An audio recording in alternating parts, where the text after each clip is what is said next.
உலகம் முழுவதும் பறந்து விரிந்து வாழ்ந்து கொண்டிருக்கின்ற தமிழ் சொந்தங்களுக்கு இது உங்களுடைய ஜோதிட ஆசான் யூடியூப் சேனல் வழியாக உங்களை வரவேற்பதிலும் சந்திப்பதிலும் மிக்க மகிழ்ச்சி அடைகிறேங்க. இந்த வீடியோ பதிவில் நாம் பார்த்து கொண்டிருப்பது தை மாத ராசி பலன்கள் 2025 ஆண்டு மேஷம் முதல் மீனம் வரை 12 ராசிக்காரர்களுக்கும் அதில் வரக்கூடிய 27 நட்சத்திரக்காரர்களுக்கும் துல்லியமான கணிப்புடன் இந்த வீடியோ பதிவானது உங்களுக்கு பதிவிட உள்ளதுங்க. நம்முடைய சேனலுக்கு நீங்கள் புதிய நபராக இருந்தால் கீழே தெரிகிற ரெட் கலர் சப்ஸ்கிரைப் பண்ணி கூட வர பெல் எடுத்துனா ஆல் வரும். ஆல் கொடுத்து வச்சுருங்க. நாங்கள் ஒவ்வொரு வீடியோ உங்களுக்கு போட நோட்டீஸ் வந்துடுங்க.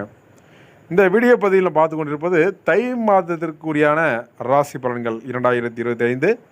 இந்த 2025 ஆண்டில் முதல் மாதம் என்று சொல்லக்கூடியது தை பிறந்தால் வழி பிறக்கும் என்பது பெரிய கூற்றாகும். இந்த தை மாதத்தை பொறுத்தவரையில் முதல் மாதமாக நமக்கு வீடியோ பதிவு போட்டுட்ருக்காங்க. தை மாதத்தில் எப்படிப்பட்ட கிரகங்களை நம்ம ஆராய்ந்து பார்க்கும் பொழுது மேஷம் முதல் மீனம் வரை 12 ராசிக்காரர்களுக்கும் அதில் வரக்கூடிய 27 லட்சம் துல்லியமான கணிப்புடன் இந்த வீடியோ பதிவானது உங்களுக்கு தரக்கு. நீங்கள் என்ன பண்ணணும், நீங்கள் சப்ஸ்கிரைப் பண்ணி வச்சு கண்டிப்பாக நீங்கள் லைக் பண்ணுங்கள். அடுத்தடுத்து நாங்கள் வீடியோ பண்ணுறதுக்கு ஒரு மோட்டிவேஷத்தையும் ஒரு ஆர்வத்தையும் தூண்டும் விதமாக நீங்கள் லைக் பண்ணுறது எங்களுக்கு ஒரு நல்ல ஒரு உந்துதலை இருக்கக்கூடிய காலகட்டம் கிடையாது. இப்போ ஒன்றும் இல்லை, இந்த அதாவது 2025 ஆண்டில் 2025 ஆண்டில் நடக்க இருக்கின்ற கிரகங்களை ஆராய்ந்து பார்க்கும்போது உங்களுக்குரிய பரிகாரம் என்ன, பலன்கள் என்ன, எப்படிப்பட்ட பலன்களாக உங்களுக்கு அள்ளித்தர இருக்கிறார், அதை பற்றியெல்லாம் அந்த வீடியோ பதிவில் நம்ம முழுமையாக பார்க்க இருக்கிறோம். ஒரு கன்னிராசியை பொறுத்த வரைக்கும் பார்க்கும்போது கொஞ்சம் எதுலேயுமே மனசில் வச்சு தெரியாத ஒரு ராசிங்க. ஏன்னா உங்களுக்கு உடல் ரீதியாக கொஞ்சம் சற்று தொய்வுகள், தொந்தரவுகள், பிரச்சனைகள்லாம் உங்களுக்கு வர இருக்குதுங்க. இதனால் வரைக்கும் இல்லாத அளவுக்கு உங்கள் வாழ்க்கையில் மாற்றத்தையும் உங்களுடைய வாழ்க்கையில் ஒரு பிடிப்பையும் 2025 ஆண்டில் தை மாதத்தில் நம்ம பார்க்க இருக்கிறோம். அதுதாங்க ரொம்ப ரொம்ப முக்கியங்க. அப்போ கன்னி ராசி காலபுருஷ தத்துவம் நமக்கு 12 வீடுகளில் 6ஆவதாக வர வீடு புதன் பகவானை ராசி அதிபதியாக கொண்ட அன்பார்ந்த கன்னி ராசி நேயர்களுக்கு இந்த தை மாதத்தை கிரகங்களை வச்சு பார்க்கும்பொழுது உங்களுடைய கன்னிராசி என்பவர்களும் அதில் வரக்கூடிய 3 நட்சத்திரக்காரர்களுக்கும் துல்லியமான கணிப்புடன் இந்த வீடியோ பதிவானது உங்களுக்கு பதிவிட உள்ளதுங்க. கன்னிராசி எப்படி இருக்க போகுது, இப்போ கன்னிராசி வச்சு செய்ய போகுது இந்த காலகட்டம் கிடைக்கும் பலன்கள் என்ன, அதை பற்றி நாங்கள் பார்க்க போகிறோம். சரிங்களா? அப்போ தை மாதத்தை பொறுத்து போகும்போது சிம்ம ராசியினுடைய 6ஆம் இடத்திற்கு சூரியன் இருப்பதால் அதிர்ஷ்டத்தை அனுபவிக்க போகிறாங்க. சிம்ம ராசிக்காரர்கள் இந்த தை மாதத்தை பார்க்கக்கூடிய காலகட்டம் இந்த காலகட்டம் இருக்குங்க. இப்போ கன்னி ராசிக்காரர்கள் இந்த மாதம் எப்படிப்பட்ட பலன்கள் மற்றும் பரிகாரத்தை அள்ளித்தர இருக்கிறார், அதை பற்றி பார்க்க இருக்கிறோம். ஏன் சிம்ம ராசி சொன்னோன்னா, அது 6ஆம் இடத்தில் இருந்து சஞ்சாரம் செய்கிறார் சூரிய பகவான். அதை தொட்டு வரக்கூடிய அடுத்த ராசி கன்னி ராசி. இப்போ இந்த கன்னி ராசிக்காரர்களுக்கு இந்த தை மாதத்தில் பெறப்போகும் நற்பலன்கள் என்ன, உங்களுடைய பரிகாரம் என்ன, இதை பற்றி இந்த வீடியோ பார்க்க இருக்கிறோம். கன்னி ராசிக்காரர்களுக்கு இந்த தை மாதம் அமோகம் அப்படிங்கிற சொல்லக்கூடிய இடத்துல உங்களுக்கு பலன்களை தரப்போகிறார். வருமானம் அதிகரிக்கும், தொழில் வியாபாரம் முன்னேற்றத்தை காண போகிறீங்க. குடும்பத்தில் மகிழ்ச்சி பெருகும். உங்கள் ஜாதகத்தில் 9ஆம் இடத்தில் குருவுடைய கிரகம் இருப்பதால் அனைத்து விதமான நல்ல பலன்களை நீங்கள் பெற இருக்கீங்க. குருவுடைய பார்வை 12ஆம் இடத்தில் வீற்றிருக்கிறார், சஞ்சாரம் செய்ய இருக்கிறார். குரு பார்வை என்பது 9ஆம் இடத்தில் இருந்து அவன் 3ஆம் இடத்தை குரு கிரகம் சஞ்சாரம் செய்கிறார். இந்த குருவுடைய பார்க்கின்ற இடத்தில் வலிமை சேர்ப்பார் என்பதால் உங்களுடைய புத்திசாலித்தனம், கடுமையான உழைப்பு, நியாய தர்மத்தை கையில் வைத்து கொண்டு ஓடுகிற ஓட்டம், பொறுப்புகளை சுமப்பது போன்ற அனைத்து விஷயங்களையும் புதிய உத்வேகத்தை பெற போகிறீங்க. இப்போ இந்த ராசிநாதன் புதன் பகவான் என்ன பண்ண போகிறார், 5ஆம் இடத்தில் சஞ்சாரம் செய்யக்கூடிய புதன் பகவான் உங்கள் பொறுப்பை மீறி உங்களிடம் வேலையை எதிர்பார்ப்பவர்கள் பொறுப்புகள், வேலைப்போல அதிகரிக்கக்கூடிய காலகட்டம் இந்த காலகட்டங்கள். நிறைய வேலைகளை வாங்கிட்டு நம்மளை அப்படியே அம்போன்னு விட்டுருவாங்களோ அப்படின்னு ஒரு கோபமும் ஒரு மனஸ்தாபம் உங்களுக்கு இருக்குதுங்க. கவனமாக இருக்க வேண்டியது ரொம்ப ரொம்ப அவசியம். எந்த விஷயங்களாலும் சரிங்க, கோபப்படாமல் நிதானமாக இருப்பது நல்லது. இதனால் பயப்பட தேவையில்லை. எல்லாமே ஒரு அனுபவ ரீதியாக உங்களுடைய வாழ்க்கை பயணம் தொடரும். உங்கள் ராசியை குரு பார்க்கிறார், அதனால் பயப்படணும். எல்லாமே உங்களுக்கு அனுபவத்தை மட்டுமே கொடுக்கக்கூடியவர். உங்கள் ராசியை குரு பார்ப்பதால் நல்ல அனுகூலமான பலன்களை அள்ளித்தர இருக்கிறார். இப்போ 12ஆம் இடத்தை பார்க்குறோம். 12ஆம் இடத்துடைய பாவ அதிபதியாக இருக்கக்கூடிய சூரியன் சிம்மராசிக்கு 5ஆம் இடத்தில் இருந்தார், 6ஆம் இடத்தில் இருந்தார். உங்களுக்கு 5ஆம் இடத்தில் சஞ்சரிக்க இருக்கிறார். ஏனென்றால் உங்களுக்கு பொறுத்த வரைக்கும் 5ஆம் இடம் என்பது 1, 5, 9 திரிகோண ஸ்தானத்தை இருக்கிறார். அப்போ அவருக்கு நடக்குது நமக்கு நடக்குமோங்கிற பயப்படணும். ஏன்னா அடுத்த ராசியாக வருவது உங்களுக்கு அவ்வளோ பெரிய உங்களுக்கு உடல் ரீதியாக அழுத்தம் கொடுக்காதுங்க. நல்ல இடத்தில் 5ஆம் இடத்தில் சஞ்சாரம் செய்கிறார். திரிகோண ஸ்தானம் என்பது 1, 5, 9 அந்த இடத்துல சூரியன் பார்க்கறது சஞ்சாரம் செய்வது ரொம்ப ரொம்ப அற்புதமான காலகட்டமாக இருக்குதுங்க. 12வது இடம் என்பது அயனசயன போக பாக்கியங்கள். இந்த அயனசயன போக பாக்கியங்கள் உண்டாகும், யோகங்கள் உண்டாக இருக்குதுங்க. கெட்ட பெயர் வாங்குவது, நொடிந்து போவது, கஷ்டப்படுவது, தூக்கம் வராமல் தவிப்பது, இது போன்ற விஷயங்கள்லாம் உங்களுக்கு இந்த 5ஆம் இடத்துல அந்த சூரியனுடைய பார்வை 12ஆம் இடத்துல இருக்கிறார். அப்போ 5ஆம் இடத்துல சூரியன் இருந்தால் விட 12ஆம் இடத்துல என்ன பண்ணுறாங்க, உடல் ரீதியாக மன ரீதியாக கொஞ்சம் குழப்பத்தை ஏற்படுத்திய காலகட்டம் அந்த காலகட்டம். குடும்பத்தில் என்னை யாருமே புரிந்து கொள்ள மாட்டார்களே என்கிற வருத்தமும் மனம் அழுத்தமும் உங்களுக்கு நிறைய இருக்க போகுதுங்க. கொஞ்சம் அதுக்கெல்லாம் நீங்கள் சோர்ந்துட வேண்டாம். எல்லாமே இந்த 30 நாட்கள் மட்டுமே நீங்கள் சந்திக்க போகிறீங்க. தை மாதம் உங்களுக்கு அவ்வளோ பெரிய மிகப்பெரிய ஒரு யோகமான மாதம் இருந்தால் கூட மனதளவில் சொல்ல முடியாத விஷயங்களும் சொல்ல முடியாத சங்கடத்தையும் அள்ளித்தர இருக்கிறார் இந்த மாதம் உங்களுக்கு.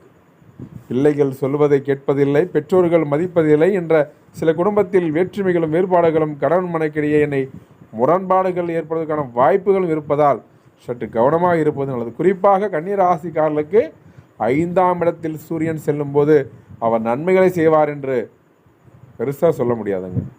தீமையும் நன்மையும் கலந்தவாறே இருக்கக்கூடிய காலகட்டம் இந்த காலகட்டம். அப்போ என்னென்னா 11ஆம் இடத்தை பார்த்து கொண்டிருப்பதால் கன்னி ராசிக்காரர்களுக்கு விவசாயம், இயற்கை சார்ந்த தொழில் செய்பவர்களுக்கு ஓரளவு லாபம் கிடைக்கிறதுங்க.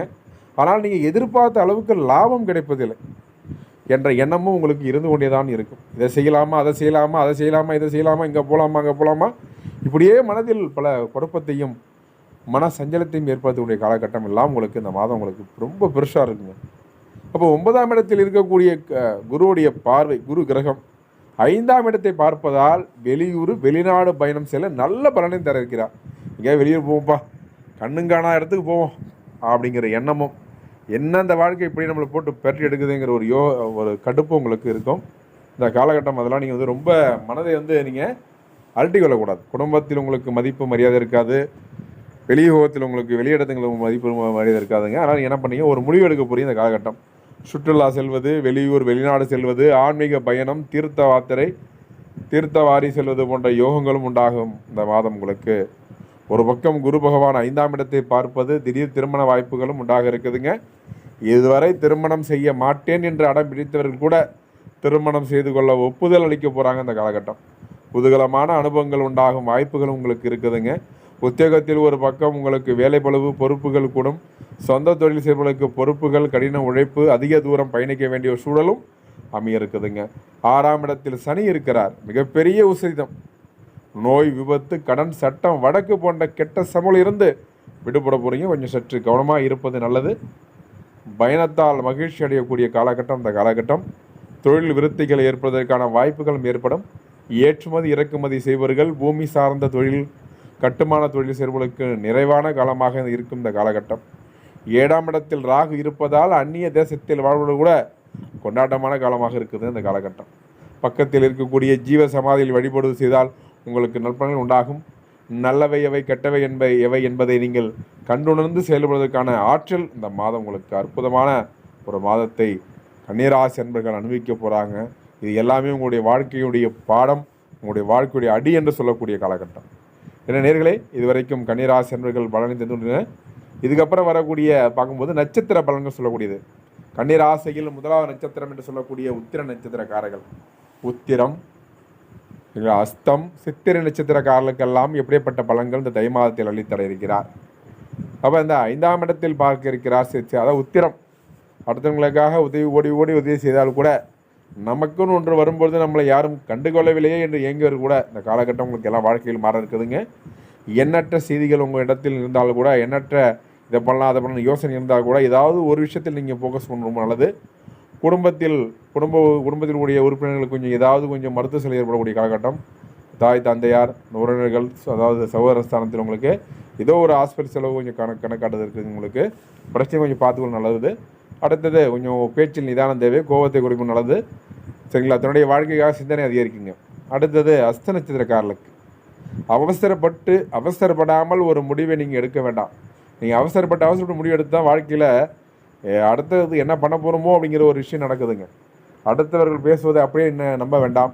சற்று ஆராய்ந்து யோசித்து செய்வது நல்லது. உங்கள் வாழ்க்கையை தீர்மானிப்பது நீங்களாக மட்டுமே இருக்க தவிர, அடுத்தவங்களுடைய பேச்சில் நீங்கள் காது கொடுத்து கேட்டால் உங்கள் வாழ்க்கை க்ளோஸுங்க. அவ்வளோதான், முடிஞ்சிச்சு. அப்போ நீங்கள் என்ன பண்ணணும், உங்களுடைய கடின உழைப்பு, அதுதான் உங்களுக்கு சொந்த காலில் சொந்த தொழில் செய்யக்கூடிய காலகட்டம் இருக்குதுங்க. அரசாங்க ரீதியாக படித்து கொண்ட மாணவர்களுக்கு இந்த காலகட்டம் போட்டியில் நல்ல மதிப்பெண் கிடைக்கப்பட்டு மகிழ்ச்சி அடைய போகிறீங்க. உங்களுடைய பேச்சு நிதானம் தேவை. குடும்பத்தின் அனுசரித்து போங்க. ஒன்றும் இல்லைங்க, பார்த்து பத்திரமா இருங்க. ஓகேங்களா? அடுத்தது கன்னிராசியில் கடைசி நட்சத்திரம் என்று சொல்லக்கூடியது சித்திரை. கோபமும் ஆக்ரோஷமும் நிறைந்த வாழ்க்கை. இந்த வாழ்க்கை கொஞ்சம் சற்று விட்டு கொடுத்து செல்லும் வாழ்க்கை நல்லா இருக்க போதுங்க.